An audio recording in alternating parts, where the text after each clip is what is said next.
लीजिए सभी।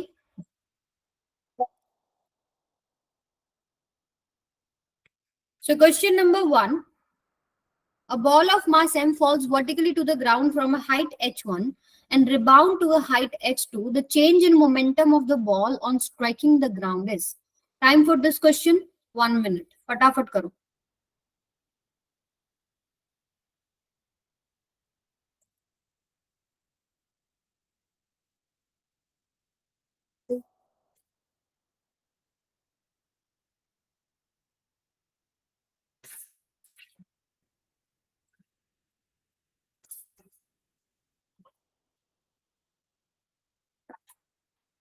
हाँ जी, फटाफट सॉल्व कीजिए. काइनेमेटिक्स का एक छोटा सा कॉन्सेप्ट लगाना है.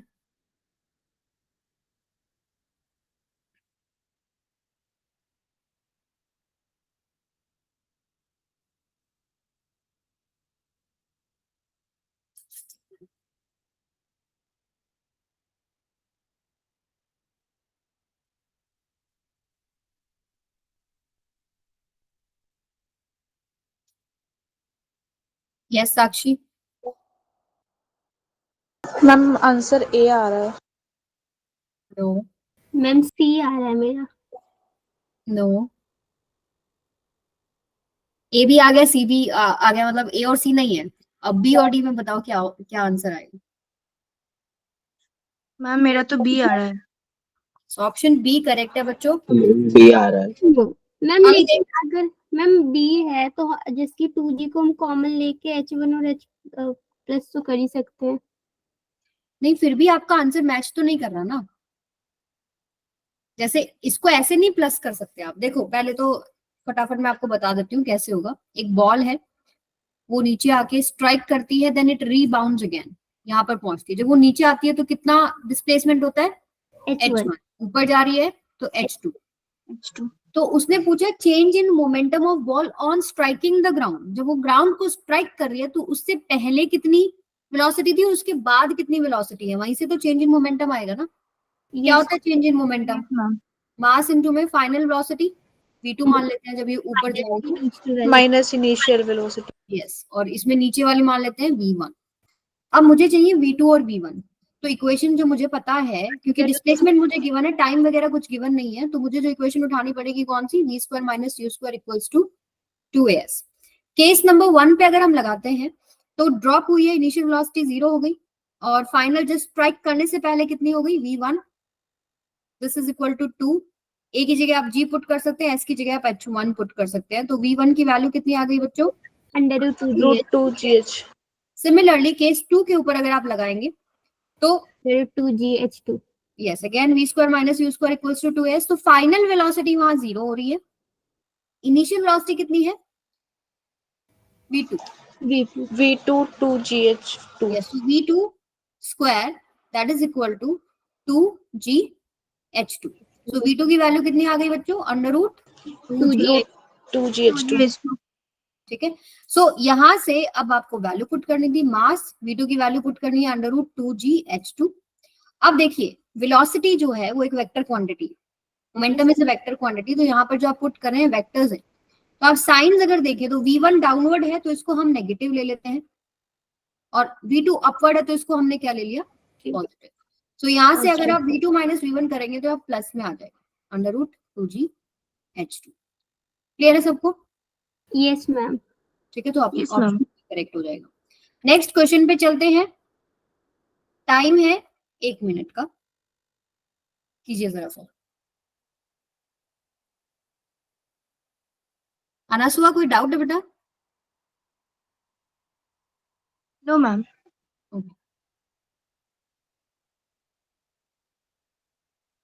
सॉल्व कीजिए फटाफट.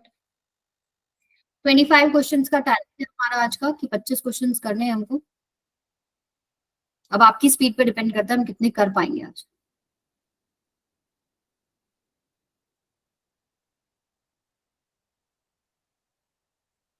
यस साक्षी,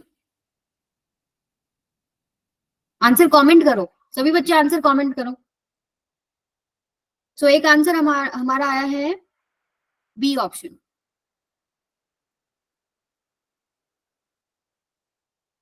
एक आंसर आया है 0.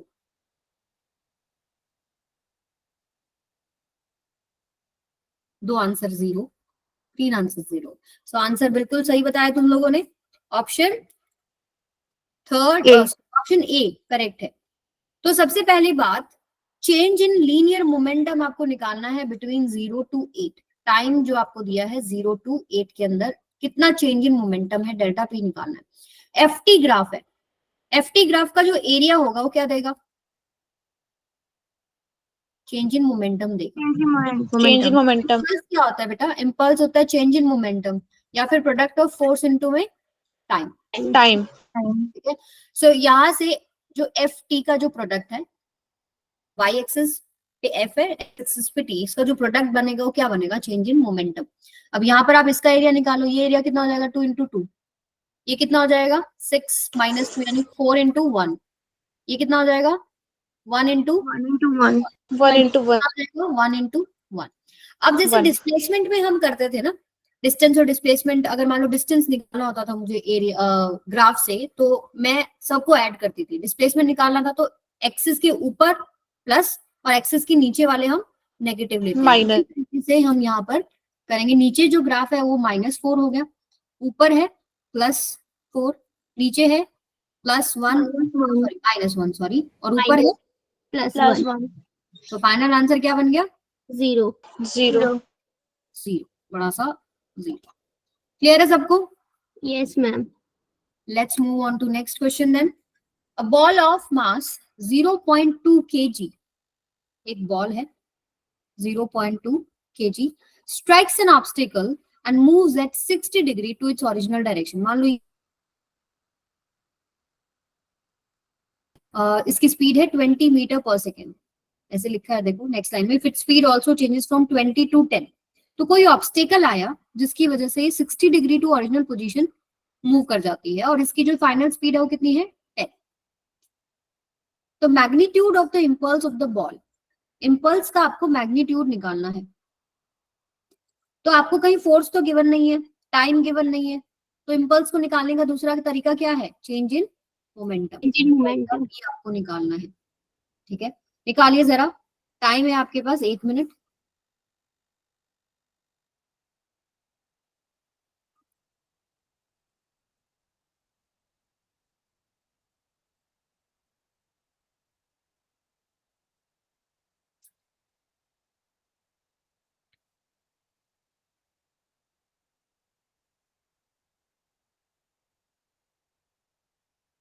यस मनीषा। मैम -2 -2 ओके, चलिए चेक करते हैं, 2 आंसर्स का और वेट करेंगे हम। मैम 1 आ रहा है। 1 आ रहा है, दोनों ही गलत हैं। चलो ट्राई करो दोबारा।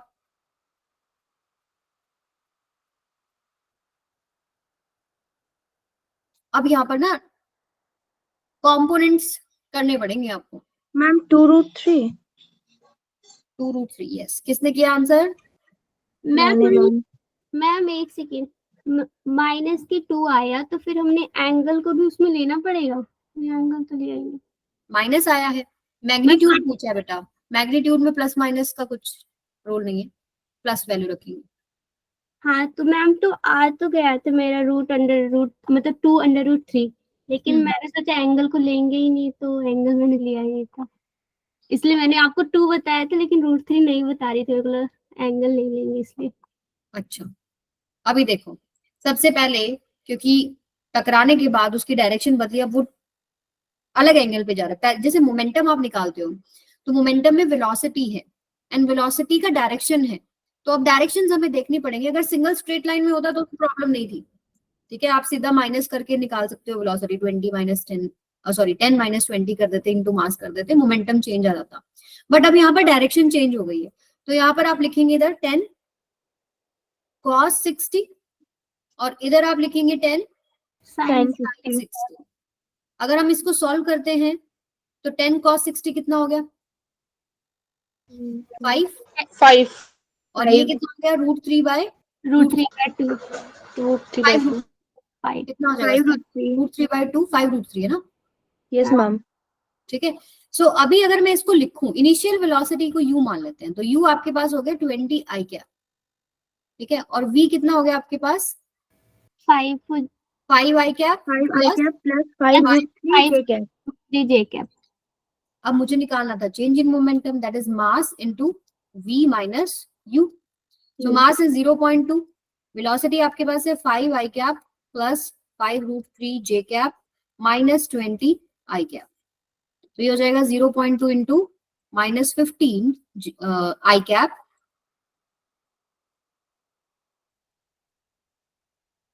Plus 5 root 3 j cap. J cap. 2 से मल्टीप्लाई करेंगे तो आपके पास ये हो जाएगा minus 3 i cap plus root 3 Root j. 3 j cap. अब मुझे इसका मैग्नीट्यूड निकालना है. ठीक है, तो डेल्टा p का मैग्नीट्यूड क्या हो जाएगा अंडर रूट 3 का स्क्वायर प्लस Root 3 square. 3 यानी यानी 9 9 plus 3 that is under root 12, और अंडर रूट 12 को सॉल्व करेंगे तो 2 root 3 answer. root 3. Yes, ma'am. Clear है सबको? Yes, ma'am. चलिए नेक्स्ट पे चलते हैं.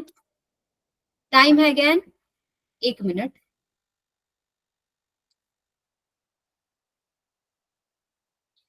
If a bullet of mass 10 gram moving with velocity 150 metre per second, diagram में क्लियर कर देती हूँ. एक बुलेट है, मास आपको दे दिया 10 ग्राम, 150 मीटर पर सेकेंड से चल रही है, और एक ब्लॉक आ गया आगे जिसमें पेनिट्रेट करके एक जगह पे जाके रुक जाएगी. कितना डिस्टेंस चली रुकने तक? 6 सेंटीमीटर.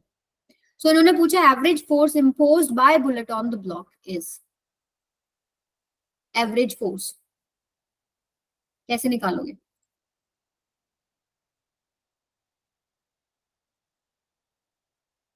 सेकंड लॉ में क्या कहता है? Force is equal to mass into acceleration. यही तो है average force. Yes. Yes, ma'am. या फिर इम्पल्स से भी कर सकते हो कि जो आपके पास एफ है, एफ इंटू टी, वो क्या होता है डेल्टा पी. ऐसे भी कर सकते हैं. तो आपको जो चाहिए वो क्या चाहिए? देखो change in momentum mass into में v माइनस यू बाय में टाइम, जो भी टोटल लगा, यहां से आपको फोर्स मिलेगा. ठीक है, अब देखिए आपको जो दे रखा है ना वो टाइम नहीं दे रखा है. आपको v तो पता है कि 0 हो जाएगी, u भी पता है कितनी है 150. टाइम तो नहीं गिवन, या तो टाइम निकाल के पुट करो, या सिंपली आपको दिख रहा है कि v minus you by T क्या होता है? एक्सेलरेशन ही तो होता है. Yes, Yes, ma'am. ma'am. ठीक है, और एक्सेलरेशन अगर आपके पास मिल जाए, सॉल्व कर ले अगर हम, तो आपके पास फोर्स निकल जाएगा. जैसे यहाँ पर आपको जो एक्सेलरेशन निकालने के लिए डेटा दे रखा है कि वो रुकेगी कितनी देर में, कितना डिस्टेंस ट्रैवल करके 6 सेंटीमीटर. तो लगा लो आप s equals to 90 plus. Plus half 80 square. ये वाली लगाइए, v square minus u square equals to 2as. Time नहीं पता ना, या तो निकालो. अब यहाँ से फाइनली वो जाके रुक जाती है. ठीक है, माइनस यू स्क्वायर यानी 150 का स्क्वायर हो गया 2 ए यानी कितना एक्सेलरेशन निकालना ही है, और s क्या होगा आपके पास 6 सेंटीमीटर यानी 6 बाय 100. तो यहाँ से आप एक्सेलरेशन सॉल्व करेंगे, एक्स वाई जेड जो भी आएगा आपके पास, वो एक्सेलरेशन को हम इस पूरे पार्ट की जगह पे पुट करेंगे. जो आंसर आएगा आपके पास नेगेटिव में आएगा. क्यों आ रहा है नेगेटिव में? क्योंकि रिटार्डेशन हो रहा है. बॉल पहले ज्यादा स्पीड से थी, फिर धीरे धीरे धीरे रुक रही है ना, तो उसका रिटार्डेशन हो रहा है, इसलिए नेगेटिव साइन है. सो यहाँ से जो भी वैल्यू आएगी मैग्नीट्यूड में, अगर हम देखें तो मैग्नीट्यूड में अगर वेक्टर अगर हम देख रहे हैं तो वो विद नेगेटिव साइन आप पुट करोगे. सो मास की वैल्यू कितनी है 10 ग्राम यानी 10 बाय 1000 kg इनटू जो भी आपके पास यहाँ वैल्यू आएगी, सपोज एक्स वाई जेड कुछ भी वैल्यू आएगी, आप इसको इससे मल्टीप्लाई करेंगे तो आपके पास एवरेज फोर्स आ जाएगा. क्लियर है सबको? Yes. Yes, ma'am. Yes, ma'am. तो मैं लिख देती हूँ, आंसर आपके पास आएगा फाइनल आंसर जो फोर्स का है 1875 न्यूटन, और एक्सेलरेशन आपके पास आएगा 187500 मीटर पर. हम यही आया. Very good. चलें आगे.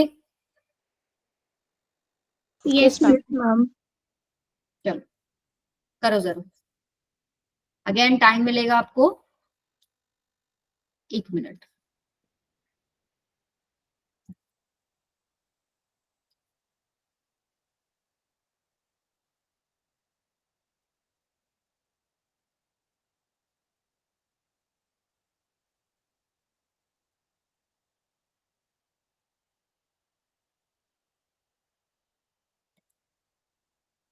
cricket ball of mass 250 gram collides with a bat with velocity 10 meter per second and returns with same velocity within 0.01 second. Force acted on bat is. So एक answer हमारे पास आया 250, एक आंसर आया 500, दो answer आया 500. ओके, सो 3 answer आ गए हमारे पास. ऑप्शन डी करेक्ट है. अब जिसका नहीं हुआ वो देखते हैं कैसे नहीं हुआ. देखो, सबसे पहले cricket ball of mass 250 gram collides with the bat with the velocity 10 metre per second. कोई भी बॉल आई, ठीक है, उसकी वेलोसिटी जो है वो कितनी है, यू मान लेते हैं 10 मीटर पर सेकेंड. जब वो हिट करती है and it returns with the same velocity, तो फाइनल वेलोसिटी भी उसकी कितनी हो गई, 10 मीटर 10 मीटर, ठीक है. और फोर्स एक्टेड आपको बताना है. 0.01 सेकेंड के अंदर 10 आती है और फिर स्ट्राइक होके वापस जाती है. तो यहां से ही आपको समझ में आना चाहिए कि यहाँ पर ये इम्पल्स वगैरह की बात हो रही है, चेंज इन मोमेंटम की बात हो रही है. वेलोसिटी का चेंज और टाइम का ड्यूरेशन आपको दे दिया कि इतने में चेंज हो रहा है, ठीक है. तो फोर्स आपके पास क्या हो जाएगा, change in momentum by time. ठीक है. चेंज इन मोमेंटम क्या हो जाएगा, m into we minus u by time कितना आपके पास 0.01. सो यहाँ से अगर आप पुट करेंगे, मास है आपके पास 250 यानी 250 बाय 1000. वी आपके पास कितना है फाइनल, -10. -10 कितना है 10, -10. ठीक है. सो यहाँ से हम इसको सॉल्व कर लेंगे और नीचे टाइम आएगा 0.01. इसको सॉल्व करके आपके पास -500 आ रहा है, -500 न्यूटन. बट हमें मैग्नीट्यूड ही देना है तो 500 न्यूटन आंसर हो जाएगा. क्लियर है सबको? Yes Yes. चलिए नेक्स्ट पे चलते हैं. Machine gun is mounted on a 200 kg vehicle on a horizontal smooth road. Friction is negligible. क्या बोल रहा है, एक व्हीकल है, ठीक है, और जो जिस रोड पे ये है ये आपके पास फ्रिक्शन नेग्लेक्टेड है. यहाँ पे फ्रिक्शन नेग्लेक्टेड. इसके ऊपर मान लो कोई भी मशीन गन है जिसमें से बुलेट फायर हो रही है, ठीक है. व्हीकल का आपको मास दे रखा है 200 kg. ओके, उसके बाद बोला गया gun fires 10 bullets per second with velocity of 50 metre per second. ये जो गन है ये कितनी बुलेट्स छोड़ रही है, 10 इन 1 सेकेंड, ठीक है. और कितनी स्पीड से आ रही है एक एक बुलेट, 500 मीटर पर सेकेंड से. If the mass of each bullet be 10 gram, हर एक बुलेट का मास भी आपको दे दिया 10 gram. What is the acceleration produced in the vehicle. Vehicle में कितना एक्सेलरेशन प्रोड्यूस होगा ये सवाल है. तो यहाँ पर जो अप्रोच आपका होता है, कैसे पता लगेगा इस सवाल को कैसे करना है. पहले तो इन्होंने बोल दिया, जैसे ही इन्होंने पूछा कि व्हीकल का निकालना है, ठीक है, और ये पूरा एक सिस्टम है, इस सिस्टम के अंदर इन्होंने फ्रिक्शन भी नेग्लेक्ट कर रखा है. यानी जब बुलेट आगे जाएगी, अभी आपको पता है रिकॉइल वेलोसिटी वाला कॉन्सेप्ट कि बुलेट अगर आगे जा रही है, फोर्स लग रहा है, तो रिकॉइल होता है गन, पीछे की तरफ उसके ऊपर फोर्स लगता है, राइट. तो उसी तरीके से जो फोर्स यहाँ पर टोटल बनेगा आगे की तरफ, जो भी नेट फोर्स बनेगा F मान लेते हैं, उतना ही रिएक्शन फोर्स लगेगा आपके व्हीकल के ऊपर, ठीक है. सपोज आपके पास ये जो F आता है, जो भी आप सॉल्व करके लेके आएंगे F, वो किसके बराबर होगा, व्हीकल का एक्सेलरेशन निकालना है ना मुझे, उसका मास इनटू उसका एक्सेलरेशन जो भी होगा. तो एक्सेलरेशन क्या हो जाएगा, व्हीकल का मास से आपको डिवाइड करना है, और ये आपके पास 200 दे रखा है, ठीक है. सो बेसिकली निकालना क्या है, टोटल फोर्स कितना लग रहा है हमारे पास आगे की तरफ. तो वो फोर्स आप कैसे निकालोगे, आप चेंज इन मोमेंटम से निकाल सकते हो, राइट. फोर्स क्या है आपके पास, that is change in momentum by time, ठीक है.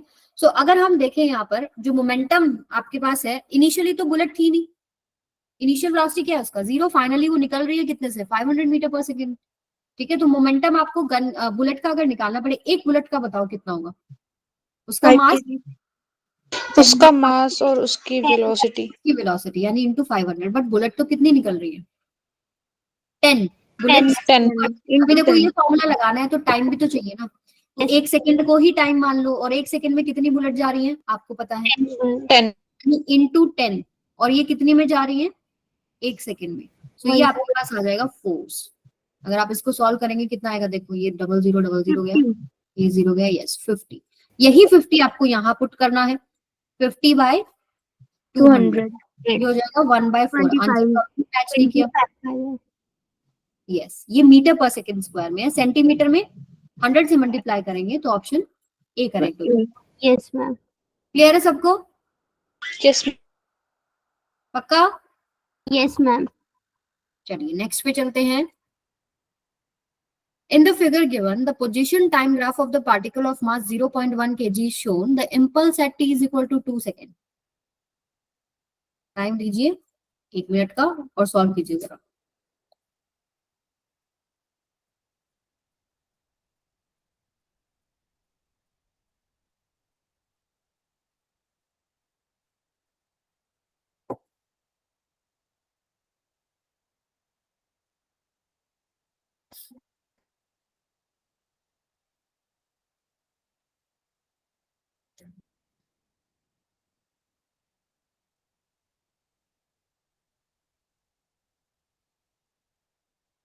यस अनसुआ, अंशु मैम मेरा बी आ रहा है।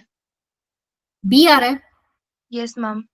एक आंसर हमारे पास ए भी आया। अब देखो जब यहाँ पर 0.2 माइनस 0.2 तो यहाँ पर आपको प्लस माइनस का ध्यान रखना पड़ेगा, ऑप्शन देख के समझ में आना चाहिए पहली चीज तो। ठीक है, सो ऑप्शन बी करेक्ट है। सबसे पहली बात, इम्पल्स पूछा है, इम्पल्स होता है चेंज इन मोमेंटम, ठीक है, m into we minus U delta P, that is impulse, right. So अब मुझे चाहिए v और u कितने पे, t is equal to 2 second पे, राइट। Yes ma'am. तो यानी 2 सेकेंड के ऊपर हमें पहले जस्ट पहले वेलोसिटी और जस्ट बाद वेलोसिटी देखनी है, और xt ग्राफ से वेलोसिटी मिल सकती है। कैसे मिलती है? स्लोप से। एक्स स्लोप से। तो स्लोप क्या होगा आपके पास, ये वाली लाइन के लिए स्ट्रेट लाइन है। हमेशा याद रखिए स्लोप के लिए मैं बार बार एक ही चीज बोलती हूँ, एक ही जगह नहीं निकालते स्लोप, बहुत सारे चैप्टर्स में स्लोप निकालना पड़ता है। तो चेंज इन y डायरेक्शन अपन में change in x direction, change in x direction. X direction. So 2 points होने चाहिए आपके पास, जैसे यहाँ या तो आपके पास एंगल हो, ठीक है, या फिर आपके पास 2 पॉइंट्स हो। अब जैसे मैं पॉइंट ले लेती हूँ ये ए ये बी, तो ए बी पॉइंट के ऊपर अगर मैं चेंज इन y देखूँ तो 4 minus 0, by change in x देखूँ तो 2 minus 0, yes ma'am. Yes ma'am. हो गया। अब 0 से 2 सेकेंड पे हर जगह स्लोप सेम है क्योंकि स्ट्रेट लाइन है, सेम एंगल बना रही है हर जगह पे। Yes ma'am. अब बात करते हैं जस्ट 2 सेकेंड के बाद कहानी क्या होगी, स्लोप क्या हो गया बाद में, पैरेलल हो गया एक्स एक्सिस के। यहाँ पर स्लोप 0 हो गया। Yes ma'am. यस आप change in y by change in x देख सकते हो, यानी ये बी पॉइंट है सी मान लो, तो y में तो कोई चेंज हो ही नहीं रहा, ओ मैम। 0 हो गया, स्लोप 0। जी तो यानी कि अगर मैं v माइनस यू करूं तो v तो 0 है और u हाँ। आपके पास कितनी है, 2 है, 2 इनटू मास कितना है, 0.1 0.1। माइनस 0.2 आपका 2। आंसर। क्लियर है सबको? Yes ma'am. Yes ma'am. चलिए नेक्स्ट सवाल पे चलते हैं। ये मशीन गन का फिर से एक क्वेश्चन है, अब मैं नहीं बता रही, अब तुम मुझे आंसर बताओ। सभी बच्चे कमेंट करेंगे वही same time, 1 minute.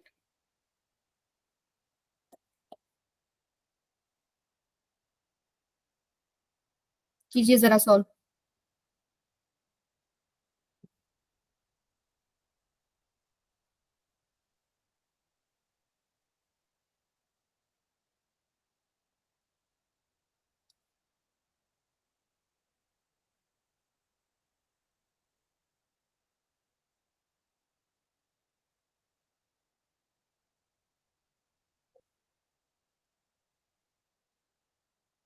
Option A, एक आंसर हमारे पास आया है, option A, Sakshi A. Yes Muskan, ma'am option A ही आ रहा है। तो 3 हमारे पास आंसर्स आ गए हैं, ऑप्शन ए करेक्ट है, बिल्कुल सही है। किसको नहीं समझ में आया आप जरा हैंड रेज करो। सबका आ गया आंसर? दीपू आंसर आ गया बेटा? नहीं मैम। नहीं आया, ठीक है। साक्षी, साक्षी का तो आ गया, और किसका रह गया आंसर आना? मनीषा, दीपक, दीपक प्रजापति, डन, आ गया 40 न्यूटन। फिर आंसर क्यों नहीं कर रहे गुंजन? चलो जिसका भी नहीं आया एक बार मैं बता देती हूँ। Okay, so machine gun has a mass, अब यहाँ पर ट्रक वगैरह कुछ नहीं है, सिर्फ मशीन गन की बात हो रही है। ये 15 kg है। It fires 100 gram bullets at the rate of 40 bullets per minute at speed of 600 meter per second. What force is required to keep the machine gun in position?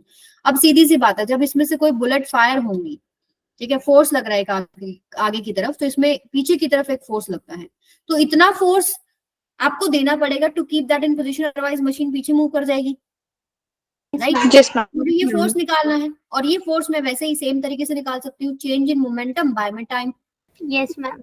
अब change in momentum यानी mass into में v minus u by time. अब u तो है ही 0, ये तो कहानी हो गई एक बुलेट की, ठीक है। सभी बुलेट जो है एक ही डायरेक्शन में फायर हो रही है, इसलिए हम ऐड कर रहे हैं, यानी मल्टीप्लाई कर रहे हैं कि कितनी बुलेट्स हैं आपके पास। जैसे 40 बुलेट्स हैं तो इंटू 40 कर दिया। Yes ma'am. 40 बुलेट्स कितनी देर में गई है? 60 सेकेंड्स में गई है, राइट? Yes ma'am. और v आपको दे रखा है कितना? 600। 600। जो m है कितना देगा? 15, ठीक है। तो 40 इंटू अभी आया ma'am, mass of bullet, mass of ma'am bullet m तो 100 लेंगे ना। ये नहीं, 100 by 1000। Yes yes ma'am. Yes, तो ये आ जाएगा into 600 by 60, 40 newton. 0000 single zero single zero से, सो 40 आंसर बन रहा है। क्लियर है सबको? यस दीपू? हाँ मैम अभी समझा, मुझे वही 40 नहीं समझ रहा था कि 40 आप मल्टीप्लाई क्यों की थी। हाँ, इसके पहले आप यही अटके होगे कि टाइम कितना ले, पिछली बार तो 1 सेकंड ले लिया था, हाँ 1 मैम। सेकंड में कितनी बुलेट गई, ठीक है। अभी कितनी सेकंड में जा रही है? ये 60 सेकंड्स में जा रही है 40 बुलेट्स। चलिए आगे चलते हैं। ये तरह का सवाल काफी मिल जाता है घुमा फिरा के। सो 3 इक्वल मासेस, तीनों का मास ले लो m m m, ठीक है, are pulled with a constant force F. They are connected to each other with strings. The ratio of the tensions between AB and BC is. तो एक कॉन्सेप्ट हम पढ़ते हैं, चलो पहले आप ट्राई करो, फिर मैं डिस्कस करती हूँ कॉन्सेप्ट। 1 मिनट लो और बताओ आंसर कितना आएगा।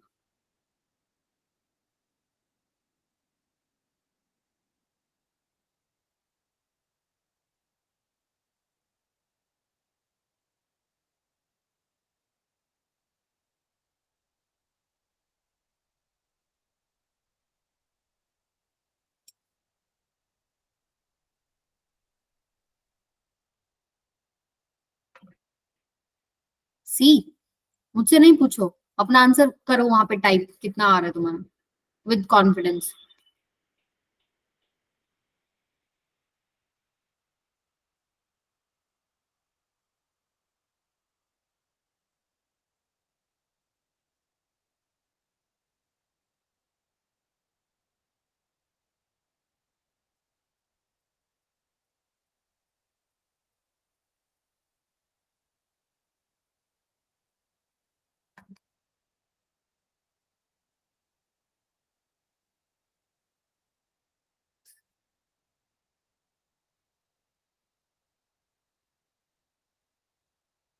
Be with confidence, well done, बिल्कुल सही ऑप्शन बी। देखिए कॉन्सेप्ट क्या होता है, स्ट्रिंग सेम टेंशन सेम, ठीक है। तो हमेशा टेंशन ड्रॉ कैसे करते हैं, बहुत सारे बच्चे तो यही गलती कर देते हैं। जैसे ये वाली स्ट्रिंग एक है, ये वाली स्ट्रिंग एक है, सो यहाँ पर अगर मैं टेंशन ड्रॉ कर रही हूँ तो जिस ऑब्जेक्ट की आप बात कर रहे हो उससे अवे बनाना होता है, तो यहाँ आप ड्रॉ करेंगे तो इधर आ जाएगा, T1 ले लेते हैं। अब स्ट्रिंग सेम टेंशन सेम, अब बी के विद रिस्पेक्ट टू ड्रॉ करेंगे तो इधर आएगा। टेंशन भी एक फोर्स है, यानी बी पे जो टेंशन का फोर्स है वो इस डायरेक्शन में लग रहा है, ए पे इस डायरेक्शन में लग रहा है। नेक्स्ट स्ट्रिंग पे चलेंगे, सो ये आपके पास टेंशन, इधर स्ट्रिंग बदल गई तो टेंशन बदल गई, और सी पे कैसे ड्रॉ करेंगे, इधर T2, ठीक है। अब यस मैम। सारे एक स्ट्रिंग से कनेक्टेड हैं, तो अगर एक एक्सेलरेशन ए से चलेगा तो अगला भी तो ए से चलेगा, उससे अगला Yes. भी चलेगा, ठीक है।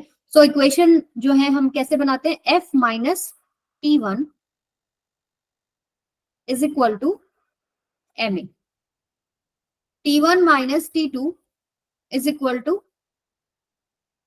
M A, and last is T2 is equal to M A. ये तीनों इक्वेशन सबको समझ में आ गई? Yes ma'am. Force is equal to किसके बराबर होता है? Mass into acceleration. इस ऑब्जेक्ट पे नेट फोर्स लगा, आगे वाला माइनस पीछे वाला is equal to its mass into acceleration. अब सेम एक्सेलरेशन सेम मास, तो ये राइट हैंड साइड में सेम आ रहा है। अब दो तीन तरह के सवाल होते हैं, आपको पूछ सकते हैं T1 T2 और F या एक्सेलरेशन कितना होगा, तो यहाँ से T2 इसमें पुट कर दो, तो कितना हो जाएगा T1 की वैल्यू 2 ma, T1 की वैल्यू ऊपर पुट कर दो तो F कितना हो जाएगा 3 ma। F निकालना होता तो ये हो जाता, एक्सेलरेशन निकालना है तो F बाई 3m। ये एक्सेलरेशन की वैल्यू आप किसमें पुट कर दोगे? अगर मान लो टेंशन पूछी होती, T1 T2 पूछा होता, जो भी आपकी एक ही वैल्यू आई आप उसमें पुट कर दोगे, T1 T2 आ जाएगा। ठीक है, क्लियर है बात सबको? अब हमसे पूछा तो था टेंशन का रेशियो, यानी आपसे पूछा है T1 बाय T2। T1 कितना है मेरे पास 2ma, 2ma, और T2 कितना है ma, यानी 2:1। तो तुम लोगों ने बिल्कुल सही आंसर निकाला। जिसको नहीं आया अभी समझ में आया? मुझे नहीं समझा मैम, समझ में आया दीपू? नहीं समझा मैम मुझे। नहीं समझे? कहाँ नहीं समझे बताओ? स्टार्टिंग से ही F ये माइनस किसी T1 को नहीं आई समझ में? देखो, अगर मान लो ये दीपू है, ठीक है, दीपू को इधर से पकड़ के खींच लिया गया है, मान लो 30 न्यूटन लगा दिया उसके ऊपर, और दीपू को इधर से भी एक फोर्स लग रहा है 10 न्यूटन। पहले बताओ दीपू किधर पे गिरेगा जाके, राइट हैंड साइड या left hand side? Left hand side 30 Newton, मतलब इस राइट हैंड साइड। हाँ, डायरेक्शन। क्यों गिर रहा है? क्योंकि नेट फोर्स उस डायरेक्शन में, नेट फोर्स क्या है 30 माइनस 10, और दीपू का मास सपोज है 50 kg, ठीक है, तो किस एक्सेलरेशन से गिरेगा वो भी निकाल सकते हो, 50 इंटू ए, यहां से ए निकल जाएगा। नेट फोर्स, सेकंड लॉ क्या कहता है? Net force on object is equal to its mass into its acceleration. Net force कैसे निकालते हैं?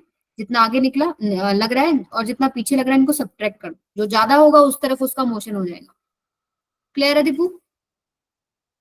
तो टेंशन भी फोर्सेस है, एक फोर्स यहाँ लगाया गया था, एक टेंशन फोर्स पीछे था, तो आगे अब एक्सेलरेशन किधर लिया मैंने? जिधर फोर्स होगा उधर ही एक्सेलरेशन होगा, क्योंकि पीछे की तरफ तो कोई फोर्स यहाँ तो कोई सिस्टम के ऊपर लगाया नहीं ना, आगे मूव करेगा। सो ये मैंने एक्सेलरेशन ए ले लिया, सारे ही आगे मूव करेंगे, तो नेट फोर्स मतलब आगे की तरफ है। तो इक्वेशन कैसे निकलेगी? F माइनस पीछे वाला force that is equal to its mass into acceleration. Similarly second में आगे फोर्स है T1, पीछे फोर्स है T2, तो T1 minus T2 is equal to its mass into acceleration. Last में एक ही फोर्स है आगे की तरफ T2, that is equal to its mass into acceleration. अब यहां से T2 पुट कर दो सेकंड इक्वेशन में, ठीक है, तो T1 निकल जाएगा। T1 पुट कर दो सबसे ऊपर वाली इक्वेशन में, फोर्स निकल जाएगा, वहां से एक्सेलरेशन निकल जाएगा। T1 T2 निकालने को बोला होता तो एक्सेलरेशन की वैल्यू पुट कर दो इन फॉर्मूलाज में, जैसे T2 is equal to m में एक ही वैल्यू पुट कर दो, T1 में एक ही वैल्यू पुट कर दो, T1 T2 आ जाएगा। बट आपको सिर्फ T1 बाई T2 का रेशियो पूछा था, तो जो भी आपके पास आंसर आया था T1 और T2 इनको डिवाइड करना था, तो 2:1 हो जाएगा। क्लियर है? चलिए अब नेक्स्ट पे चलते हैं।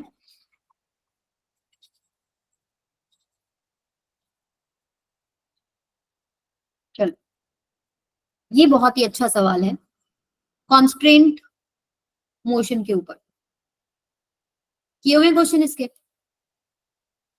अलग अलग डायग्राम्स होते हैं, फिर आपको एक्सेलरेशंस में रिलेशनशिप निकालना होता है। किया है आरिफ?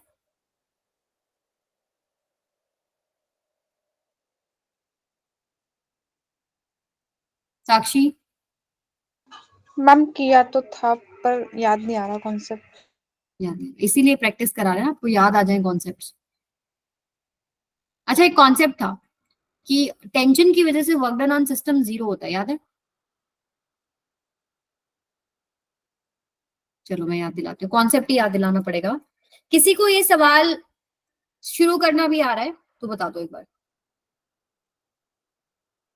चलिए फिर आपको ये मुझे बताना पड़ेगा। देखो, सबसे पहली बात, मैंने 3 ब्लॉक लिए, मैंने एक फोर्स लगाया, कुछ भी फोर्स लगाया, ठीक है, मुझे निकालना है क्या? Work done due to tension on system. ठीक है, अब मुझे बताओ, टेंशन इधर T1 ले लूं तो इधर भी T1 होगा, Yes, इधर ma'am. T2 ले लूं तो इधर भी T2 होगा, राइट। अब अगर Yes, ये ma'am. x आगे खिसकता है तो ये भी तो x आगे जाएगा और ये भी x जाएगा। कोई ढीली नहीं है तार, खिंची हुई तार है। x अगर पहला डब्बा गया तो अगला भी x जाएगा और उससे अगला भी x जाएगा। यस और नो? Yes ma'am. अब मुझे Ma'am. सिर्फ वर्क डन निकालना है टेंशन का ऑन ईच ब्लॉक, मतलब पूरे सिस्टम पे। तो अगर मैं इसकी बात करूं, इस ब्लॉक की, ठीक है, सो यहाँ पर वर्क डन होता है फोर्स इनटू डिस्प्लेसमेंट। तो फोर्स तो लग रहा है पीछे, डिस्प्लेसमेंट हो रहा है आगे। वर्क डन क्या होता है? F dot S। तो Fs cos 180, मतलब यहाँ पर फोर्स है T1, displacement x and cos 180। ये वाला जो टेंशन रहेगा इसकी वजह से क्या होगा? T1x cos 0। T2 की वजह से कितना होगा? Yes, ma'am. T2x cos 180। Yes ma'am. Yes, इधर ma'am. कितना होगा? T2x cos 0। अगर मैं इन Zero. सबको ऐड कर दूं तो क्या जीरो नहीं बन रहा? जीरो ही आएगा मैम। यानी Yes, मैं ये ma'am. लिख सकती हूँ summation T dot x is equal to 0। Yes ma'am. अगर इसी का मैं डिफरेंशिएशन कर दूं तो summation T dot v is equal to 0, yes ma'am. और इसका डिफरेंशिएशन कर दूं तो summation T dot a is equal to 0। Zero. अब हो सकता है आपको वेलोसिटी में रिलेशनशिप पूछा हो सकता है डिस्प्लेसमेंट्स में, और हो सकता है एक्सेलरेशन में। तो यहाँ पर एक्सेलरेशन में रिलेशनशिप पूछा गया है। तो देखिए, पहली बात तो हम टेंशन ड्रॉ करेंगे। ये पूरा एक स्ट्रिंग सेम है, ये पूरा, तो इधर tension. Yes Manisha? Ma'am always work done zero होगा, मतलब टेंशन की वजह से। जी बिल्कुल, सिस्टम के ऊपर 0 होगा बेटा। Okay ma'am. ठीक है, सो यहाँ पर आपके पास टेंशन है T, इसके विद रिस्पेक्ट टू हमारे पास ब्लॉक कौन कौन से हैं? हमारा सिस्टम क्या है, जो जिन दो ब्लॉक्स पे काम करना है, एक ये ब्लॉक और एक ये ब्लॉक है। बीच में तो पुलिस है, पुलिस मासलेस है, फ्रिक्शनलेस होती है जनरली 99% केसेस में, और आपके नोट में तो सब मासलेस फ्रिक्शनलेस है। सो अब यहाँ पर ये टेंशन है, इधर आपको पता है स्ट्रिंग सेम चल रही है, इस पुली के विद रिस्पेक्ट टू इधर टेंशन है, इसके विद रिस्पेक्ट टू इधर टेंशन है। तो एक पुली को इधर भी T लगाया फोर्स, इधर भी T लगाया, तो ये स्ट्रिंग में कितना टेंशन आ जाएगा? 2T। 2T। 2T. अब देखो, एक्सेलरेशन m1 के लिए a1 लिया गया है और मान लेते हैं m2 चल रहा है नीचे। ठीक है, तो क्या ये हमारे पास ये एक्सप्रेशन से अगर हम लिखें summation T dot a equals to 0 से लगाते हैं, m2 पे लगाइए, क्या ये माइनस 2T a2 आ जाएगा? Yes ma'am. Yes, ma'am. 2T ऐसे ही लिखोगे ना, दोनों के बीच में एंगल कितना है? 180। डॉट प्रोडक्ट खोलिए, TA cos 180। टेंशन है ऊपर की तरफ 2T, नीचे की तरफ आपके पास एक्सेलरेशन है, दोनों के बीच में एंगल 180 है, तो नेगेटिव आ गया। और उसके बाद इसके ऊपर लगाएंगे तो प्लस में T a1 इक्वल्स टू 0। यहाँ से आप रिलेशनशिप देखिए कितना बन रहा है? T A1 इक्वल में 2T A2, और T से T कट जाएगा तो A1 इक्वल में 2 A2। एक सेकेंड कमेंट कीजिए बेटा। B आएगा।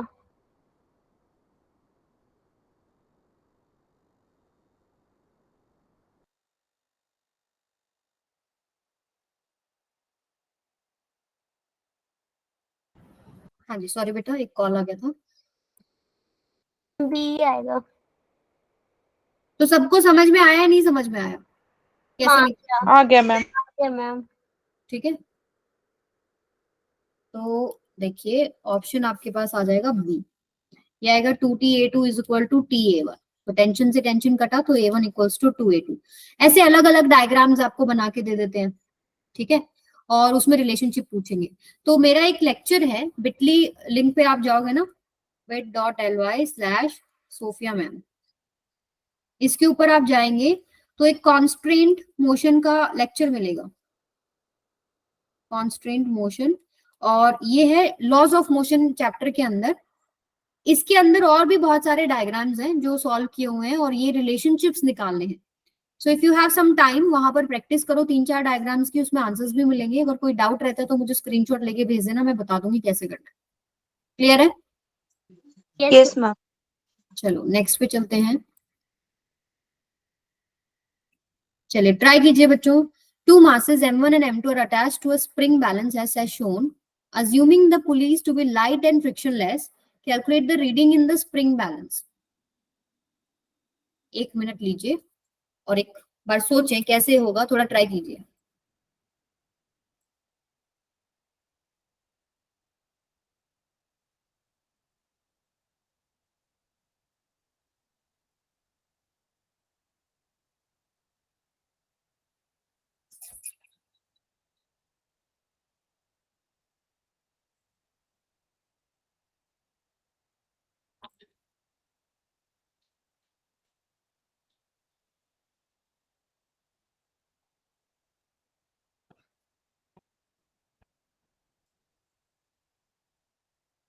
वरुण बेटा बहुत लेट ज्वाइन किया।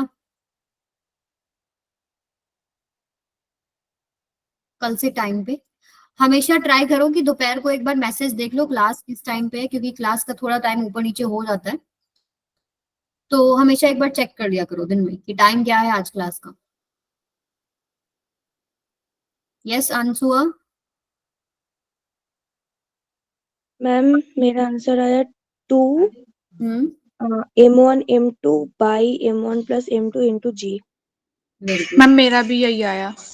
मैम सेम आया। सही है, बिल्कुल सही आंसर आया है तुम लोगों का। सो आंसर जो आया है 2 m1 m2 by m1 plus m2 into G. जी किसी का आंसर नहीं निकला तो एक बार कुछ सेकंड और ट्राई करो, देखो ये आंसर आ रहा है नहीं आ रहा। मैम बस थोड़ी देर, क्या कह रहे हो बेटा? मैम थोड़ा सा रुक जाओ बस। हाँ करो करो ट्राई।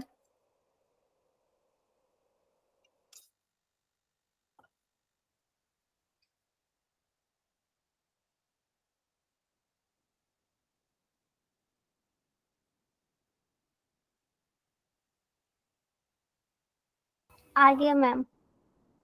आ गया? हम्म। किसी का नहीं आया हुआ एक बार हैंड रेज कीजिए जरा। दीपू हो गया? ये तो मैम रटा था, क्या बेटा? ये क्वेश्चन किया था मैंने तो मुझे याद था। याद था? अच्छा, दीपक नहीं हुआ, मुस्कान नहीं हुआ, ठीक है। देखो फटाफट, पहली बात तो स्प्रिंग बैलेंस में जो रीडिंग है वो फोर्स जो होगा जो स्प्रिंग में आ रहा है वही रीडिंग है, और वो स्प्रिंग से ही ये पूरा थ्रेड बना हुआ है। मतलब सॉरी, जो जो मटेरियल से बना हुआ है ये की मटेरियल है, और यही यहाँ पर आपके पास स्प्रिंग में है, और फिर ये आगे ऐसे। और आपको पता है स्प्रिंग सेम होता है तो टेंशन सेम होती है, तो टेंशन निकाल लोगे वही आपके पास स्प्रिंग बैलेंस की रीडिंग हो जाएगी। क्लियर है? अब यहाँ पर देखिए नीचे आपके पास क्या है, इस ऑब्जेक्ट के लिए लिखेंगे तो नीचे चल रहा है, देखो एक्सेलरेशन का डायरेक्शन भी दिया हुआ है। तो नेट फोर्स क्या बन रहा है, m1g minus T that is equal to m1e। Similarly second के लिए लिखेंगे t minus m2g is equal to m2a। ठीक है, यहां से क्या निकल जाएगा आपके पास, एक्सेलरेशन निकल जाएगा। दोनों को ऐड कर दीजिए तो आपके पास क्या आएगा, m1 minus m2 into G that is equal to m1 plus में m2 into A. So acceleration की वैल्यू क्या आ गई आपके पास, m1 minus m2 by m1 plus m2 into G. लेकिन मुझे चाहिए क्या, टेंशन चाहिए। तो कोई भी एक इक्वेशन उठाओ, जैसे इक्वेशन नंबर 1 ले लेते हैं और इसके अंदर पुट कर देंगे m1g minus T that is equal to m1 A की वैल्यू पुट कर दीजिए, m1 minus m2 by m1 plus m2, ये पूरा जी में चला गया। टेंशन निकालना है ना, एक तरफ ले जाओ, m1g minus m1 into m1 minus m2 by m1 plus m2 into G. तो यहाँ से m1g कॉमन आ जाएगा, yes ma'am. Minus m1 minus m2 by m1 plus में m। अब यहां से इसको सॉल्व करेंगे तो m1g एलसीएम लेंगे m1 प्लस m2, ऊपर आप लिखेंगे m1 plus m2 minus m1 plus m2। यहाँ से m1 से m1 cancel, twice of m2 बचेगा, 2m2 m1g bye m1 plus m2। Clear है अभी सबको? Yes ma'am. चलिए नेक्स्ट पे चलते हैं, देख लीजिए एक सेकंड और। चलिए ये अच्छा सवाल है। Two balls of masses m1 and m2 are placed on horizontal frictionless table, ठीक है, and connected by spring as shown in the figure. How mass m2 is pulled to the right with force F? मतलब now लिख लो उसको, now mass m2 is pulled to the right with a force f। ठीक है, m2 को पुल किया गया। फिर उन्होंने क्या बोला कि acceleration of mass m1 is a, इसका एक्सेलरेशन a है, ये गिवन है, देन एक्सेलरेशन ऑफ m2 कितना होगा? एक्सेलरेशन ऑफ m2 हम मान लेते हैं y है, हमें y निकालना है। तो 1 मिनट लीजिए और क्वेश्चन ट्राई कीजिए।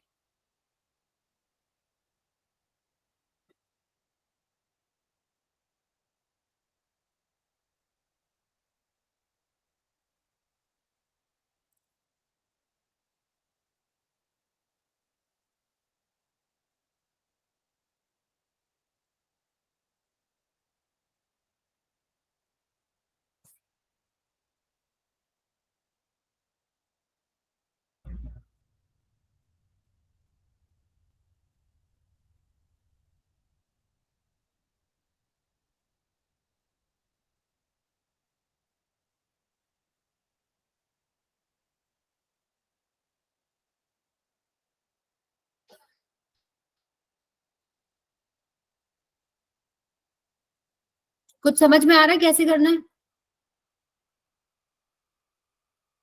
ऑप्शन बी, तनिषा ने आंसर निकाला है बी, अंशुआ ने निकाला है बी, वरुण को थोड़ा डाउट है, मनीषा को थोड़ा डाउट है, option B. Yes, B answer correct है बेटा, ऑप्शन बी करेक्ट है। देखिए, जो कॉन्सेप्ट ये दिखाना था आपको इस सवाल से वो ये कि अगर आप कोई फोर्स से खींच रहे हैं, स्प्रिंग एक्सटेंड होता है, तो स्प्रिंग के अंदर एक रिस्टोरिंग टॉर्क आता है, सॉरी रिस्टोरिंग फोर्स आता है। Yes ma'am. Yes ma'am. ठीक है, इस तरफ एक रिस्टोरिंग फोर्स आएगा। जो ये स्प्रिंग है ये सेम है, जैसे टेंशन सब जगह सेम होती है वैसे ही रिस्टोरिंग फोर्स भी सब जगह सेम है। ठीक है, तो यहाँ पर रिस्टोरिंग फोर्स इस डायरेक्शन में आ जाएगा। जो एफ आपके पास सपोज कुछ भी आ रहा है, स्मॉल एफ ले लेते हैं, तो इधर भी स्मॉल एफ आएगा। अब ये वाले ब्लॉक की अगर हम बात करें तो आपके पास क्या है, नेट फोर्स एफ ई है, that is equal to its mass m1 into A, right. Second की अगर आप बात करेंगे that is F minus small F, that is equal to m2 into Y, और मुझे y निकालना है, तो f माइनस स्मॉल f की वैल्यू पुट कर दो m1a divided by m2, so option B correct हो जाएगा। क्लियर है सबको? Yes ma'am. ठीक है, चलिए नेक्स्ट पे चलते हैं। All surfaces are smooth, the acceleration of mass m relative to wedges, सारे सर्फेसेस स्मूथ है, फ्रिक्शन का कोई रोल नहीं है। Acceleration of mass m relative to wedge is कितना होगा, ये आपको निकालना है, कीजिए जरा ट्राई।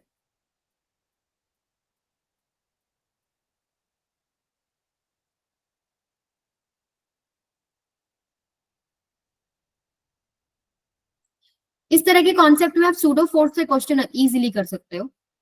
सूडो फोर्स में क्या करते हैं हम लोग, एक्सेलरेटेड फ्रेम ऑफ रेफरेंस में हो जाते हैं। ठीक है, मान लो यही बैठ गए हम लोग, तो हम क्या करते हैं, अभी मुझे इसका एक्सेलरेशन देखना है, तो पूरा का पूरा ये सिस्टम इस एक्सेलरेशन से चलाया गया इधर, तो सूडो फोर्स में इसके ऊपर ही हम पलट के एक फोर्स लगा देते हैं एम ए, इसका मास इनटू एक्सेलरेशन, यही होता है। अब बस आपको कंपोनेंट्स करने हैं, नीचे आपके पास होगा एम जी cos थीटा ऐसे, इधर हो जाएगा आपके पास एम जी sin थीटा नीचे आपके पास हो जाएगा M G sine theta. sin अच्छा, ये आपके पास कैसे आएगा, इधर आ जाएगा इसका कंपोनेंट, ये भी एंगल थीटा हो जाएगा। अगर ये थीटा है, ये जेड बन रहा है ना ऐसे, इस तरीके से ये थीटा है तो ये भी थीटा है, तो यहां से एम ए कॉस थीटा, और ऊपर की तरफ आएगा एक एम ए साइन थीटा। और एक नॉर्मल sin रेंज जाएगा अपवर्ड डायरेक्शन। नॉर्मल। ठीक है, तो स्मॉल एम जो मास का ब्लॉक है उसका एक्सेलरेशन क्या है बेटा, जी साइन थीटा प्लस ए कॉस थीटा। प्लस ए कॉस थीटा। ये तो टोटल फोर्स हो गया ना। नेट फोर्स जो लग रहा है स्मॉल एम पे वो कितना है, जो नीचे लग रहा है, क्योंकि फ्रिक्शन तो है ही नहीं। ठीक है, तो नेट फोर्स ही किसके बराबर होता है, उसका मास इनटू उसका एक्सेलरेशन। ठीक है, तो यहां से एक्सेलरेशन नेट जो निकलेगा वो क्या हो जाएगा, ए डैश इक्वल्स टू ये, मास से मास कैंसिल आउट हो जाएगा, सो ऑप्शन बी करेक्ट हो जाएगा। क्लियर है सबको? Yes yes ma'am. मैम। चलिए अब हम चलते हैं नेक्स्ट सवाल पे। A small sphere is suspended by string from the ceiling of a car. If car begins to move with constant acceleration a, the inclination of string to the vertical is कितना होगा बताइए? ये दोनों pseudo force के question से, I think एक और होगा सूडो फोर्स का सवाल।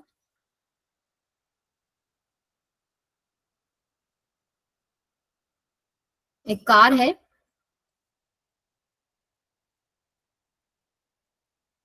ठीक है, और इसके अंदर एक स्ट्रिंग से स्मॉल स्फीयर आपने सस्पेंड किया हुआ।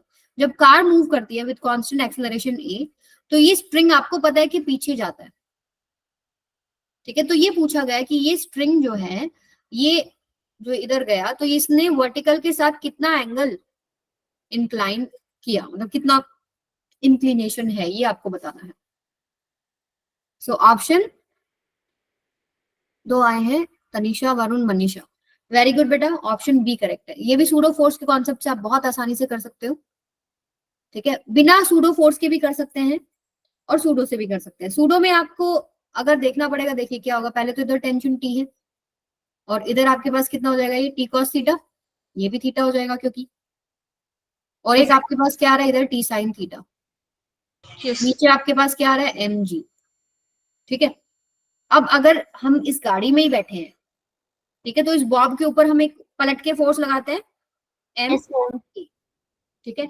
अब उस बॉब को देख रहे हो, बॉब वही है ना, ठीक है। अगर आप अंदर बैठ के देख रहे हैं गाड़ी में, तो बॉब ऐसे है, तो वो बैलेंस्ड है, उसमें जितने भी फोर्सेस हैं। So M A is equal to D sine theta and M G is equal to T cos theta. अब इनको डिवाइड करना है, टेंजेंट थीटा किसके बराबर आ जाएगा, ए बाय ए जी, जी। यानी theta is equal to tangent inverse A by G. और ये किधर लग रहा है आपके पास, inclination opposite to the direction of motion. Clear है सबको? Yes ma'am. अच्छा, अगर हम इसको बाहर के फ्रेम ऑफ रेफरेंस से देखते तो कैसे करते? जरूरी नहीं ना हर बार आपको दिमाग में आएगा सूडो फोर्स से करना है। सपोज आप बाहर से देख रहे हो इसको, ठीक है, तो अगर मैं इस टेंशन को ब्रेक करती हूँ, इसका ऑपोजिट हो जाता हाँ देखिए कैसे होगा, ये आपके पास इधर तो वही आएगा, आपके पास टी कॉस थीटा ही आएगा और आगे टी साइन थीटा आएगा। अब आप जब आप इसको बाहर से देख रहे हैं, तो कार एक ए एक्सेलरेशन से चल रही है, तो बॉब भी तो एक ए एक्सेलरेशन से चल रहा है ना, है। Yes ma'am. बाहर से देखेंगे तो ये जो टी साइन थीटा है, यही किसके बराबर हो जाता है, इसका मास इनटू जिस एक्सेलरेशन से वो चल रहा है। बाहर से आप देख रहे हो, जितनी गाड़ी जिस एक्सेलरेशन से चल रही है, उतनी से ही वो चल रहा है। एंड टी कॉस थीटा किसके बराबर है, एम जी के बराबर है। ऊपर वाला नीचे वाले से बैलेंस है, तो सेम इक्वेशंस बन रही है। आई बात समझ में? Yes ma'am. चलिए नेक्स्ट सवाल पे चलते हैं। Ma'am if normal, ma'am answer same होता फिर उसका। यस बेटा, सूडो फोर्स एक कॉन्सेप्ट है न्यूमेरिकल सॉल्व करने के लिए। आप उससे निकाल रहे हैं या बाहर ग्राउंड फ्रेम ऑफ रेफरेंस से निकाल रहे हैं, सेम आंसर आएगा। Okay ma'am. चलो नेक्स्ट पे आ जाओ। If the normal force is doubled, the coefficient of friction is, क्या लगता है? वरुण का आंसर आया है not changed, Jagriti not change, Sakshi not change. Very good, क्योंकि फ्रिक्शन फोर्स होता है mu into N. Normal reaction बढ़ रहा है तो फ्रिक्शन फोर्स जरूर बढ़ रहा है, बट म्यू की वैल्यू चेंज नहीं होती। वो यस सरफेस इन कांटेक्ट के ऊपर डिपेंड करता है, नेचर क्या है उसके ऊपर डिपेंड करता है। नेक्स्ट पे चलें। Yes. Yes ma'am. To avoid slipping while walking on ice, one should take smaller steps because, इनमें से कौन सा करेक्ट है?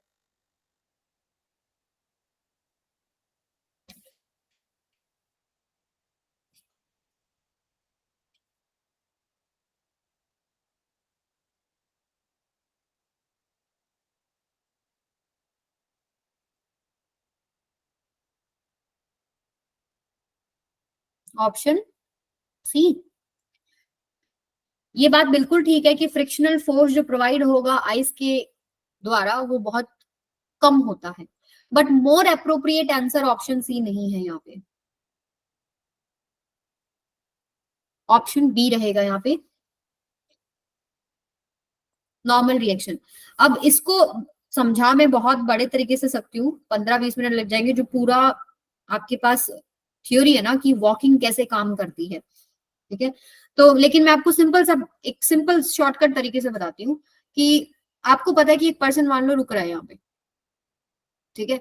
तो नॉर्मल रिएक्शन ऊपर लगता है और Yes, एम ma'am. नीचे होता है, तो फ्रिक्शन फोर्स आपके पास क्या हो गया, म्यू इंटू एन, ये होता है। जब पर्सन बड़े स्टेप लेता है तो उसका वेट जो है वो डिस्ट्रीब्यूट हो जाता है, ठीक है। मान लो आपके पास बड़े स्टेप इस पर्सन ने लिए, तो mg/2 इधर रह गया, mg/2 इधर रह गया सपोज। तो नॉर्मल रिएक्शन जो आता है वो क्या होता है, कम हो जाता है। लेकिन अगर स्मॉलर स्टेप लेते हैं तो नॉर्मल रिएक्शन लगभग mg के बराबर रहता है, बिल्कुल ऐसे सीधा। छोटे छोटे छोटे छोटे स्टेप लोगे तो हर बार नॉर्मल रिएक्शन ऑलमोस्ट क्या है, mg के बराबर है। लेकिन बड़े स्टेप में क्या होता है, नॉर्मल रिएक्शन कम हो जाता है, ठीक है। तो यहां से जो फ्रिक्शन फोर्स है, यहां नॉर्मल रिएक्शन हमको ज्यादा चाहिए, तभी हम बच पाएंगे। सो इसलिए हम लोग बोलते हैं कि लार्जर नॉर्मल रिएक्शन होता है स्मॉलर स्टेप्स के अंदर, फ्रिक्शन फोर्स बढ़ेगा, सो स्लिपिंग अवॉइड हो जाएगी। क्लियर है सबको? Yes, ma'am. Yes ma'am. चलिए, बाकी अगर आपको इसका डिटेल समझना है ना, तो मेरे पास एक वीडियो है, मैं आपको सजेस्ट करूंगी, वो आप मुझे मैसेज कीजिएगा आपको, अगर आपको जरूरत है, इंटरेस्ट है। Yes, ma'am. ओके, नेक्स्ट पे आते हैं। A block of weight W is kept on a rough horizontal surface. Two forces W/2 each are applied as shown in the figure. Choose the correct statement. अभी frictions पे कुछ, ये friction के सवाल शुरू हो गए, 2-3 आ चुके हैं। फ्रिक्शन पे काफी क्वेश्चन आता है पेपर में, कीजिए जरा ये क्वेश्चन।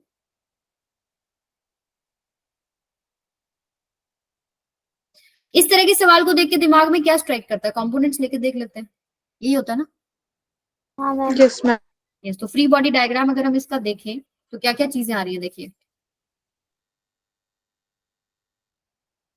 एक आपके पास नीचे आ रहा है इसका वेट, खुद का जो वेट लगेगा, फिर नॉर्मल। यस। एक W/2 आ रहा है, एक नॉर्मल रिएक्शन ऊपर आ रहा है, यस मैम।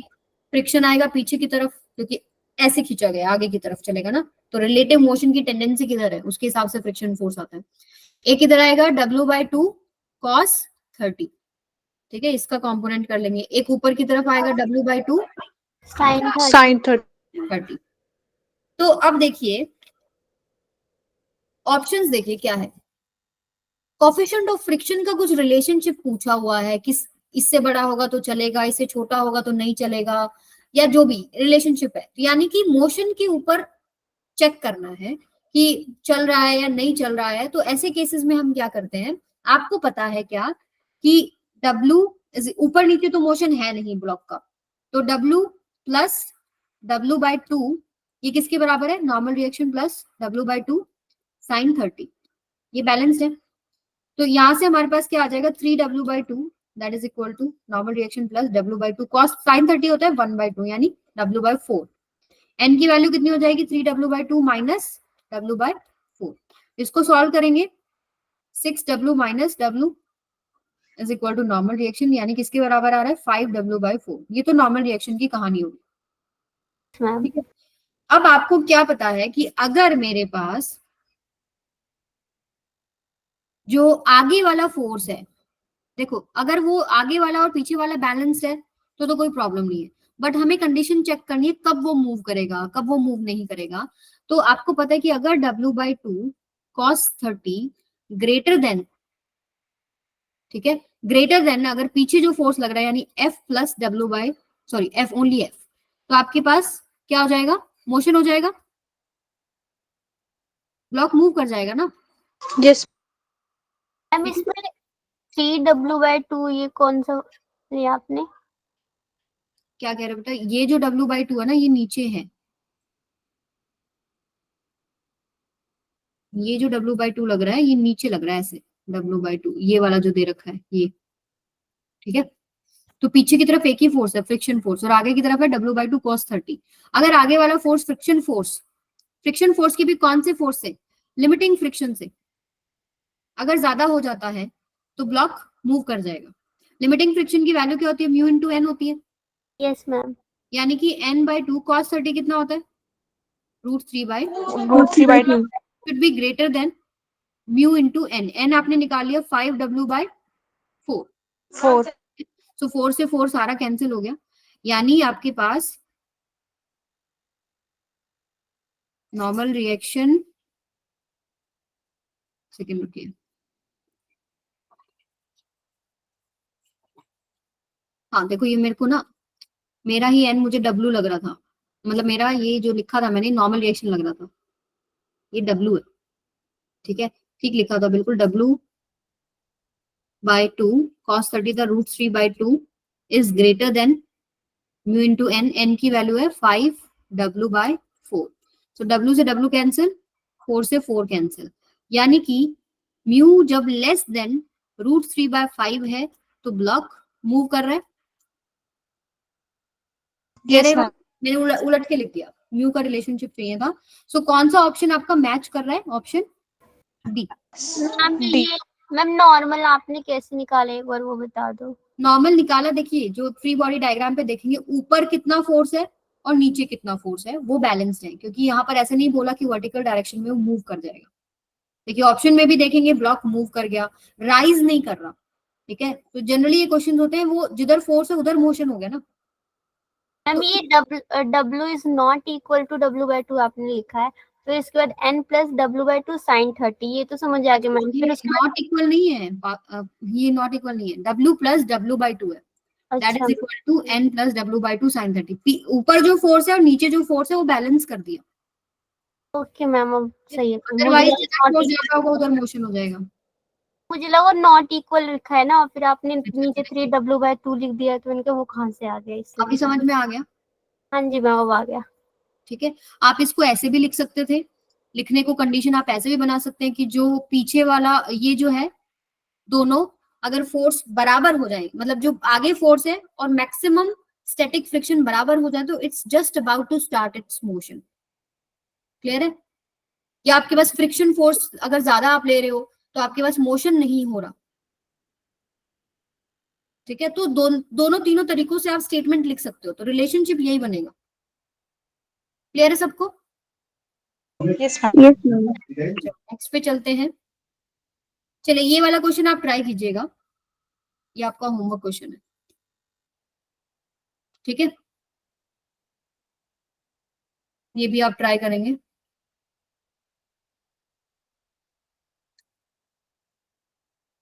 ये कीजिए जरा। A body slides down a smooth inclined plane of height h, an angle of inclination 30 degree reaching the bottom with a velocity v without changing the height. If the angle of inclination is doubled, the velocity with which it reaches the bottom of the plane is। क्या कह रहा है कि मान लो आपके पास एक block है और ये मान लो सर्टेन हाइट पे है, एंगल ऑफ इंक्लिनेशन 30 डिग्री है, और जब ये नीचे आ रहा है तो v वेलोसिटी से आ रहा है विदाउट चेंजिंग द हाइट। क्या बोल रहे हैं? Without changing the height, if the angle of inclination is double, the velocity with which it reaches the bottom of the plane is।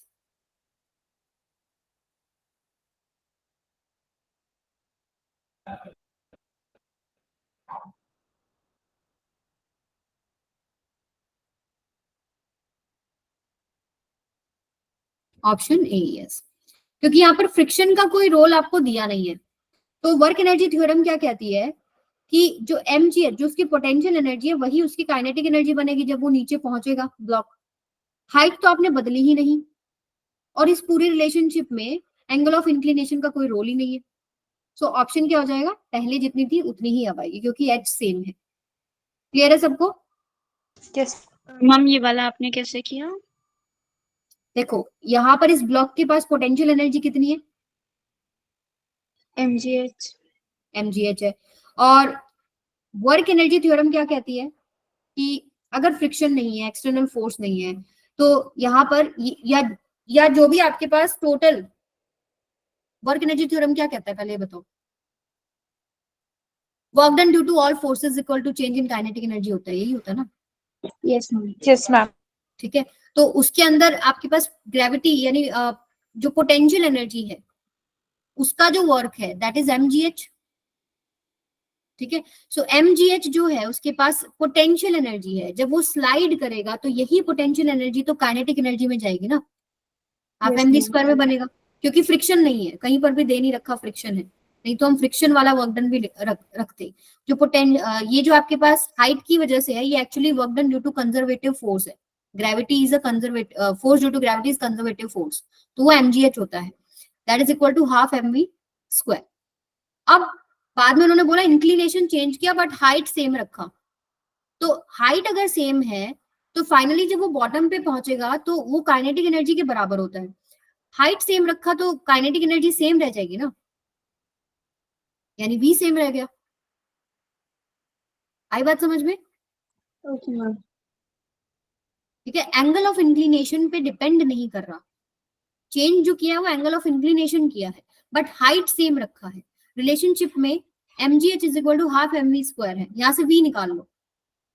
ठीक है, v जो है वो सेम आएगा ऊपर भी और नीचे भी। इसमें फ्रिक्शन आ जाए तो फिर फ्रिक्शन वाला वर्क डन भी लिखना पड़ेगा, और यहाँ पर आप work done due to friction भी ऐड करेंगे। सॉरी, फ्रिक्शन जो भी आएंगे एक्स्ट्रा वर्क डन वो सारी थ्योरम के अंदर आपको लिखने पड़ते हैं। ठीक है, नॉर्मल रिएक्शन की वजह से भी वर्क डन होता है, टेंशन की वजह से भी होता है, फ्रिक्शन की वजह से भी होता है, कोई एक्सटर्नल फोर्स भी लगा सकते हैं, तो सारे लिखेंगे। बट यहाँ पर सिर्फ और सिर्फ ग्रेविटी का रोल था, हाइट का रोल था, सिर्फ एक ही वर्क लिखा है हमने, work done due to conservative force, जो कि यहाँ पर कौन सा फोर्स है? ग्रेविटी वाला फोर्स। चलिए आगे चलते हैं, ये भी आप होमवर्क में ट्राई करेंगे।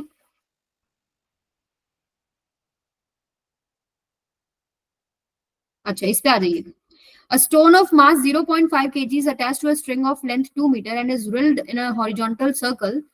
If the string can withstand a tension of 9 Newton, maximum velocity with which the stone can be drilled is? बताइए। एक स्टोन बांधा और हॉरिजॉन्टल सर्कल में घुमा दिया। सर्कल कब पॉसिबल होता है? अगर मान लो आप इसी स्टोन पे बैठे होते, ठीक है, तो एक टेंशन तो अंदर है और एक बाहर की तरफ सेंट्रीफ्यूगल फोर्स हो जाता, यस मैम। लेकिन स्टोन टूट नहीं रहा। ठीक है, मैक्सिमम वेलोसिटी जिसके साथ आप उसको घुमा सकते हैं वो आपके पास कैसे निकलेगी? If the string can withstand a tension of 9 Newton, maximum velocity क्या हो सकती है? अगर टेंशन आपके पास 9 न्यूटन है, सो यानी आपके पास m v square bye r, जिसमें m की वैल्यू क्या है आपके पास? 0.5, r की वैल्यू क्या है? 2 मीटर। इसको सॉल्व करेंगे v आ जाएगा। कितना आ रहा है बताओ?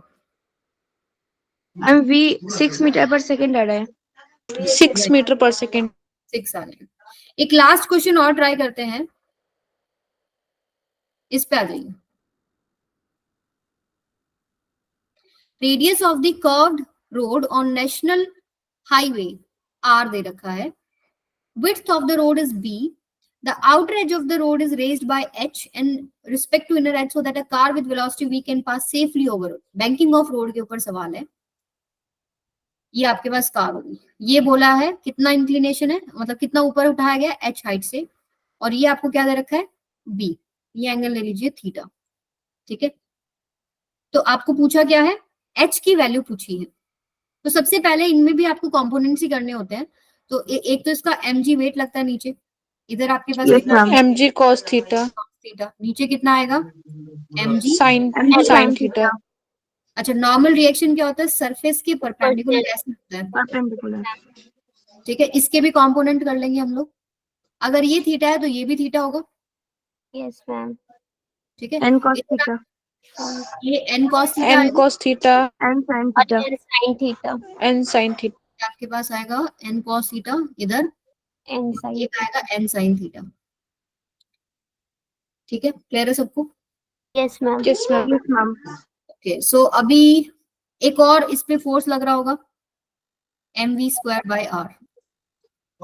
सेंट्रीपिटल। Yes ma'am. अब ये कह रहे हैं कि सेफली टर्न हो जाए, ना तो बाहर स्किड करे ना अंदर स्किड करे। तो पहली बात तो ऊपर नीचे वाले फोर्स बैलेंस्ड होते हैं।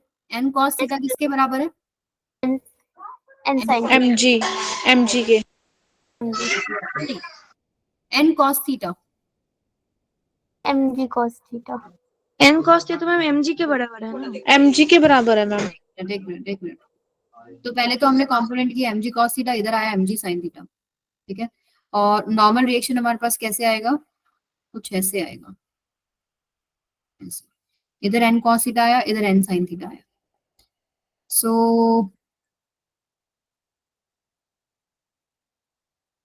तो यहां से आप लिखेंगे ना, ये आएगा नॉर्मल रिएक्शन बराबर होगा mg cos थीटा के, राइट? पहला कंडीशन। सेकंड इन्होंने क्या बोला है, फ्रिक्शन भी है क्या? फ्रिक्शन नहीं है ना? नहीं। n sin theta M square by R होगा। हाँ, n sin थीटा प्लस में mg sin theta, yes that is equal to mv square by, R. सही लिखा है, mv square by capital R. आगे बताइए। Yes ma'am. हम कैपिटल आर क्यों, वहां तो आपने स्मॉल आर लिखा डायग्राम में। एक मिनट रुको, मैं डायग्राम दोबारा क्लियर बनाती हूँ बेटा, एक मिनट दीजिए मुझे। ये आपके पास रोड हो गया, ये आपके पास हाइट h हो गई, ये एंगल थीटा हो गया, ये ब्लॉक हो गया, और ब्लॉक का जो मास है वो एग्जैक्टली नीचे लगता है ऐसे, mg। तो इधर आपके पास क्या हो गया, mg cos थीटा हो जाएगा ये, और नीचे आपके पास आता है mg sin थीटा। ठीक है, नॉर्मल रिएक्शन अगर आप ड्रॉ करेंगे तो नॉर्मल रिएक्शन कैसे आएगा, ये नॉर्मल रिएक्शन हो जाएगा ऐसे, ऐसे। ठीक है, तो नॉर्मल रिएक्शन के भी अगर हम कंपोनेंट करें,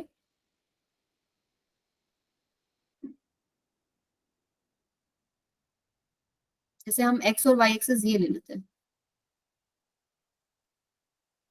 ये नॉर्मल रिएक्शन होगा। ठीक है, कंपोनेंट करने की रिक्वायरमेंट ही नहीं है अभी तो हमको। ठीक है,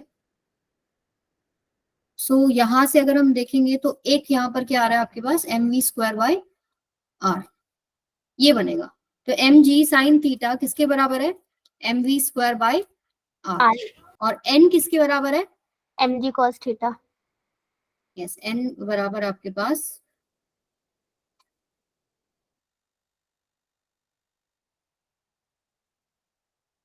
mg cos theta is equal to normal reaction.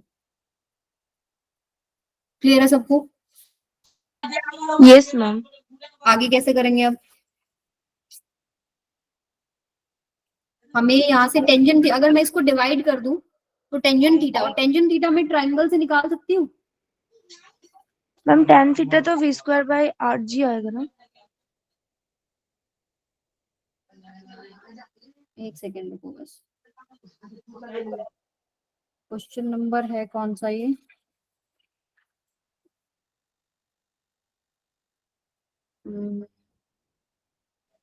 Ma'am इसको v is equal to R G tan theta से भी कर सकते हैं ना, under root R G tan theta से।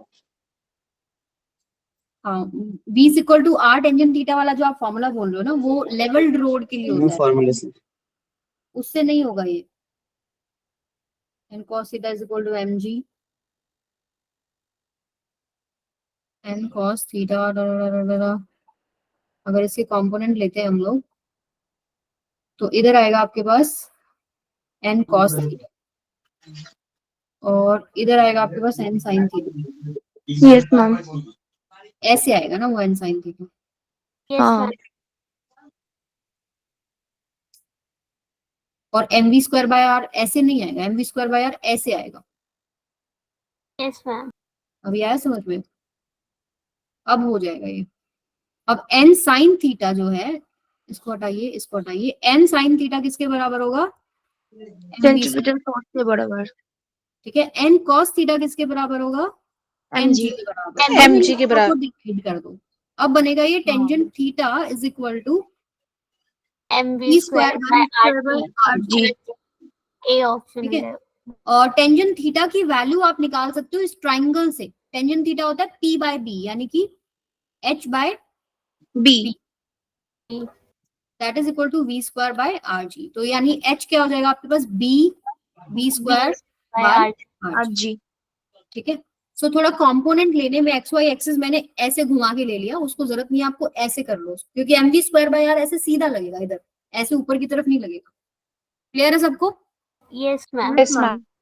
चलिए, एक ऐसा ही क्वेश्चन है, ये मैम इसको वो वाला जो है हाँ v G is equal to under root R G tan theta bank road वाला मैम, उससे डायरेक्ट फॉर्मूले से हो जाएगा ना, बैंक आप रोड जो वाले का फॉर्मूला केस बोल बन रहे हो जाएगा ना मैम ये। वो तब होता है जब आप लेवल्ड रोड पे होते हैं, जैसे ये वाला क्वेश्चन है, इसमें देखो a band in a level road has a radius of 180 meter, find the maximum speed with which a car turning this band may be without skidding if coefficient of friction between tire and the road is this।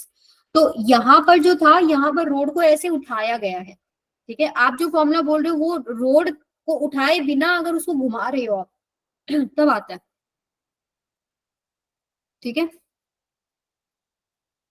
आपका formula क्या होता है, वो formula क्या होता है बेटा,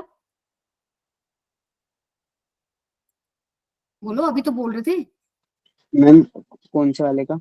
जो अभी बोल रहे थे तुम, V square ma'am equal. v is equal to under root R G tan theta. Ma'am जो लेवल लोड होगा फिर उसमें मैम थीटा तो आएगा ही नहीं ना, तो ये तो इस वाले का फॉर्मूला होगा ना बैंक रोड वाले का। चलो करके देखते हैं एक बार, हाँ सही बात है।